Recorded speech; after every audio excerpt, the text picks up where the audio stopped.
Shalom pagi. Mari sama-sama tundukkan kepala, pejamkan mata sejenak. Semua karena anugerah Tuhan yang Kau berikan dalam hidup ini. Kami masih hidup, kami ada karena Engkau. Maka pagi ini kami mengadakan mesbah keluarga, mesbah pribadi, dan kami boleh naikkan pujian penyembahan para Bapa di surga.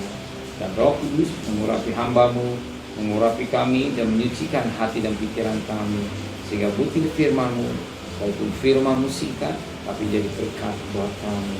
Dan kami juga boleh naikkan doa syafaat pada Bapa di surga. Haleluya. Shalom pagi. Mari sama-sama kita akan membaca firman Allah. Lukas pasal 17. Lukas pasal 17 ayat pertama sampai ayat yang ke-6. Lukas pasal 17 ayat pertama sampai ayat yang ke-6. Beberapa nasihat. Yesus berkata kepada murid-murid Yesus, tidak mungkin tidak akan ada penyesatan, tapi celakalah orang yang mengadakannya. Ada lebih baik baginya jika sebatu kilangan yang diikatkan pada lehernya lalu dilempar ke dalam laut, daripadanya menyesatkan salah satu dari orang-orang yang lemah itu. Jagalah dirimu, jika saudara berbuat dosa, tegurlah dia, dan jikalau ia menyesal, ampunilah dia. Bahkan jikalau ia berbuat dosa terhadap engkau 7 kali sehari, dan 7 kali ia kembali kepadamu dan berkata, aku menyesal, engkau harus mengampuni dia.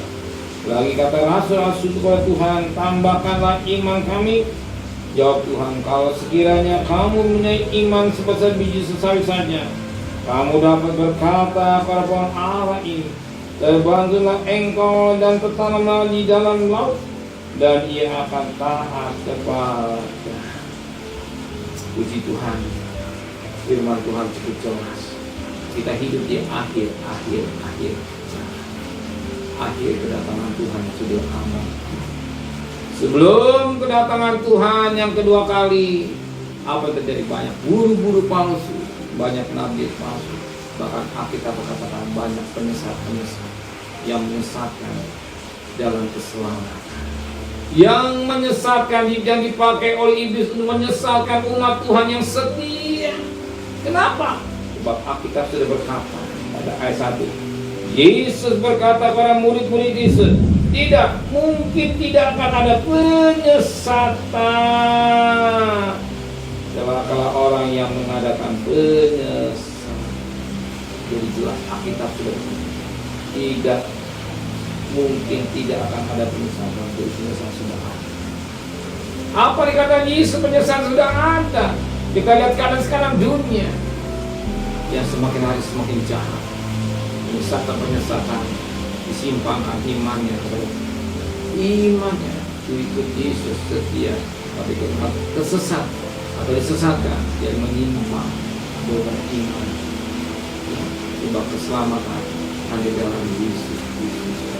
Kita bertingkah pegang teguh akan iman kita, jangan kita disesatkan dengan kebodohan kita.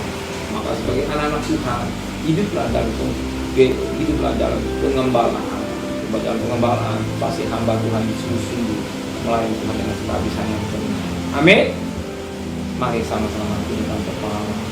Terima kasih Tuhan untuk firman-Mu, mencurahkan firman hati kami, kembalikan bisa pagi tubuh yang sehat dengan tidak kurang satu apapun juga. Berkati Pak Presiden, Wakil Presiden, para Menteri, para Gubernur, para Bupati, para Wali Kota, para camat, para lurah, para RW, para RT, para medik, para Polri, berikan hikmat yang dari surga, berikan takut kepada Tuhan dan kasih. Terimalah berkat nikmat dari Allah Bapa, cinta kasih sayang dari Tuhan Yesus Kristus, dan berkat Roh Kudus menyertai saudara mulai hari ini sampai Maranatha Tuhan Yesus datang. Yang cinta Dia katakan amin. Tuhan memberkati.